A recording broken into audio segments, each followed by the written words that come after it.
Hi everyone, कैसे हो आप सब। तो चलिए आज की एक्सप्लेनेशन शुरू करते हैं। तो पिछले एपिसोड में हमने देखा था कि कैसे पूरा टोक्यो शहर अचानक से गेम अरीना में तब्दील हो गई थी। लोगों को उनके जगह से गायब कर उन्हें गेम खेलने पर मजबूर कर दिया गया था। ऐसा गेम जिसकी हार थी मौत, जिसमें हमने तीन दोस्त अरीशु, कार्बू और चौथा को देखा था। उन्होंने गेम की लेवल 1 को पार कर ली थी, जिसमें चौथा घायल हो गया था। चूंकि इनके पास 3 दिनों की वीजा थी, ये लोग थोड़ी राहत की सांस लेते हैं। अब इससे आगे कहानी को शुरू करते हैं एपिसोड नंबर 2 के साथ, जिसकी शुरुआत होती है अरीशु से, जो कि अपने 3 दिन के रेस्ट में पहले दिन शहर में निकल पड़ता है ताकि इसे कोई काम की चीज मिल सके। पर ये देखता है शहर में जितने भी इलेक्ट्रिसिटी से चलने वाली चीजें हैं, साथ ही सारे फोन्स भी बंद पड़ गए हैं। यहाँ तक कि इलेक्ट्रिक सर्किट बोर्ड से जो भी चीजें चलती है सब बंद पड़ गई है। जिस पर चौथा को याद आता है कि कल दोपहर जो पटाखे फूट रहे थे, असल में वो इलेक्ट्रोमैग्नेटिक पल्स थी, जिसकी वजह से एक बार में ही पूरे शहर की इलेक्ट्रिक चीजें खराब हो गई है। वही आगे दोपहर होते ही ये लोग पहले तो मार्ट से पैक्ड खाना खाते हैं और आगे क्या करना है सोचने लगते हैं। जहाँ बातों ही बातों में जब कार्बू शिजुकी से पूछता है कि जब लोग गायब हो रहे थे तुम क्या कर रही थी, जवाब में शिजुकी इन्हें झूठी कहानी सुना देती है कि ये ऑफिस में काम कर रही थी, पर असल में ये उस वक्त अपने बॉस के साथ उसके बिस्तर पर थी। जहाँ शिजुकी की बातों से हमें ऐसा फील होता है जैसे ये कुछ तो है जो सबसे छुपा रही है। वहीं अरीशु को ऐसा शक है कि कोई तो इस गेम का गेम मास्टर है जो बड़े ही साथी तरीके से सबकी फीलिंग्स के साथ खेल रहा है। वहीं अब शिजुकी के अनुसार इसने अपने ऑफिस के एक कलीग से सुना था कि यूरोप कंपनी एक एक्सपेरिमेंट करने की तैयारी में है, रियल वर्ल्ड जैसा ही एक वर्चुअल यानी कि पैरेलल वर्ल्ड का निर्माण करके। अभी शिजुकी इतना बोल ही रही होती है कि चौथा अपने जख्म के दर्द से कराने लगता है। तब सभी उसे कमरे में आराम करने के लिए लिटा देते हैं, जिसके बाद चौथा की ये हालत देख अरीशु और काबू दोनों ही सोच में पड़ जाते हैं कि आखिर अब ये क्या करे। तभी अरीशु बोलता है चौथा और शिजुकी जब तक रेस्ट करते हैं, अरीशु और काबू को गेम ज्वाइन कर लेनी चाहिए। मे भी इन्हें वहाँ पर कोई डॉक्टर मिल जाए जिस पर फिर ये लोग चौथा का इलाज करवा सकते हैं, क्योंकि बिना गेम में उतरे नए लोगों से मिल पाना असंभव है। वहीं अरीशु के मुताबिक ये गेम खेलकर कोई क्लू ढूंढना चाहता है। अगर इस गेम का मास्टर एक शख्स है तो उसका एक अपना सिग्नेचर जरूर होगा। अगर वो सिग्नेचर मिल गया तो आगे की सारे गेम को जीतना आसान हो जाएगा। जिसके बाद अरीशु और कार्बू अगले गेम के लिए निकल पड़ते हैं। जिसके बाद अब सीन शिफ्ट होती है कुइना नाम की एक लड़की पर, जो कि क्लाइंबिंग में माहिर है, जिसकी प्रैक्टिस ये हर रोज यहाँ आने से पहले अपने पिता के साथ किया करती थी। जहाँ ये भी आगे के गेम खेलने के लिए रजिस्ट्रेशन करवाती है। और इसी के पीछे यहाँ पर अरीशु और कार्बू भी पहुँचते हैं, जो पहले की तरह ही यहाँ रखे फोन को उठाकर अपने फेस रिकॉग्नाइजेशन से गेम में रजिस्ट्रेशन करते हैं। और इस वाले गेम में इन दोनों के साथ यहाँ 11 लोग और भी होते हैं। और इस गेम की लेवल है हुकुम का पंजा, यानी कि फिजिकल गेम, जहाँ गेम के नियम के अनुसार सभी खिलाड़ियों के पास 20 मिनट का वक्त दिया जाएगा, जिसमें इन्हें टाइगर से खुद को बचाकर पूरे बिल्डिंग में से एक अनलॉक सेफ कमरे को ढूंढना है, जिसमें कि बटन दिए गए हैं। उस बटन को पुश करते ही गेम खत्म हो जाएगी। अगर 20 मिनट के पहले वहाँ तक कोई भी नहीं पहुँच पाया तो पूरे बिल्डिंग में टाइम बॉम्ब लगी हुई है। 20 मिनट होते ही ये ब्लास्ट कर जाएगी। और पिछले गेम अरीना की तरह इस अरीना को भी चारों ओर से लेजर लाइट से घेर दिया गया है ताकि कोई बाहर ना भाग सके। और इसी के साथ इनका 20 मिनट का वक्त शुरू होता है, जिसके 2 मिनट इन्हें अपना पोजीशन लेने के लिए दिया जाता है, जिसमें से सभी अपने अपने अकॉर्डिंग बिल्डिंग के हर हिस्से में फैल जाते हैं, ये सोचकर कि आखिर ये टाइगर है कौन। सच में वो बाघ वाला टाइगर है या फिर कोई शख्स, किसी को कोई आइडिया नहीं है। तभी गेम यहाँ पर शुरू होती है, जिसमें हम एक लड़के को देखते हैं जो कि सफ़ेद रंग की हुडी में होता है, जो सबसे शांत और कंफर्टेबल होता है, जैसे उसने ये वाली गेम पहले भी खेल रखी है। जिसके बाद अब आगे सभी खिलाड़ी अनलॉक कमरा ढूंढने में बिजी हो जाते हैं, इस डर में कि टाइगर कहीं से भी हमला कर सकता है।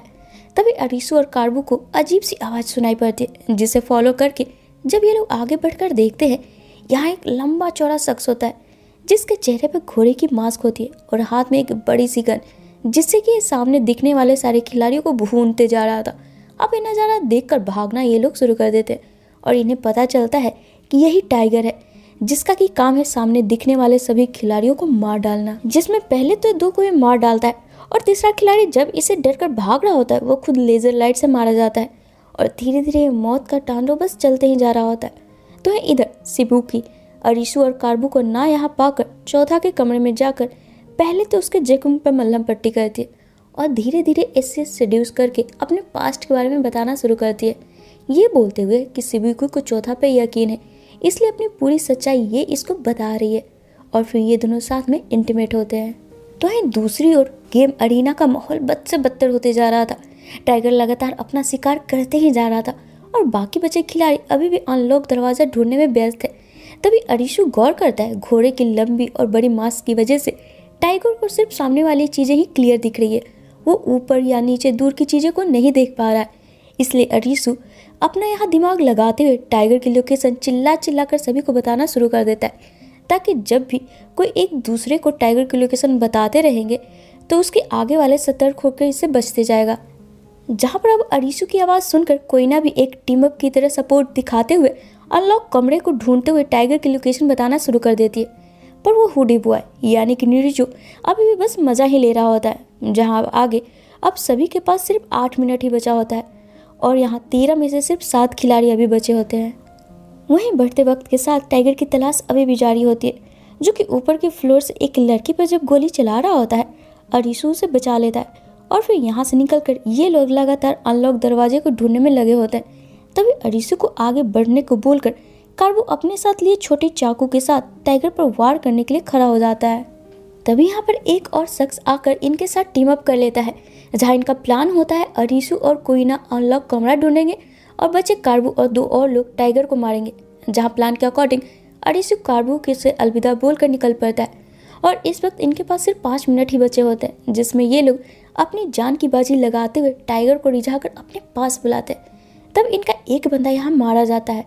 तब यहाँ पर कार्बो इस पर हमला करता है और दूसरे से साइड से दूसरा बंदा भी, जहाँ इन तीनों की जमकर हाथापाई होती है, जिसमें कि कार्बो खंजर के लगने की वजह से घायल हो जाता है।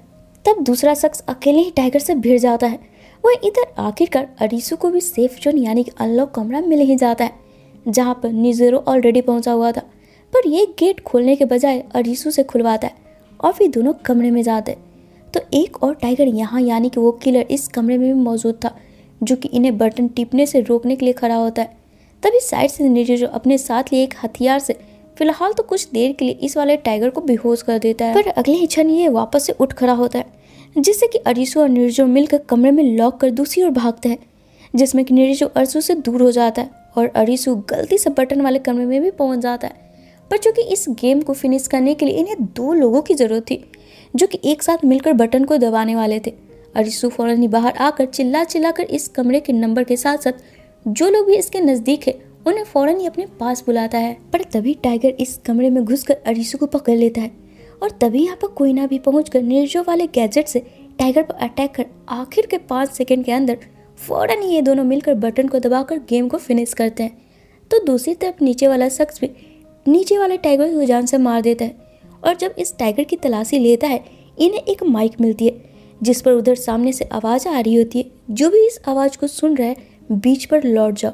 और इसी के साथ ये एपिसोड यहीं पे ख़त्म हो जाती है। तो फ्रेंड्स, इससे आगे के एपिसोड ना बहुत ही इंटरेस्टिंग होने वाली है, जिसे देखने के लिए आप हमारे चैनल पे यूँ ही बने रहे। और अगर आपको मेरा आज का वीडियो पसंद आया हो तो इसे लाइक और शेयर करना बिल्कुल ना भूलें।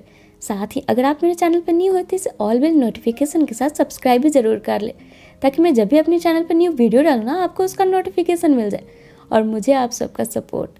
तो चलिए फिर मिलते हैं अपने नेक्स्ट वीडियो में। Till then take care and bye bye.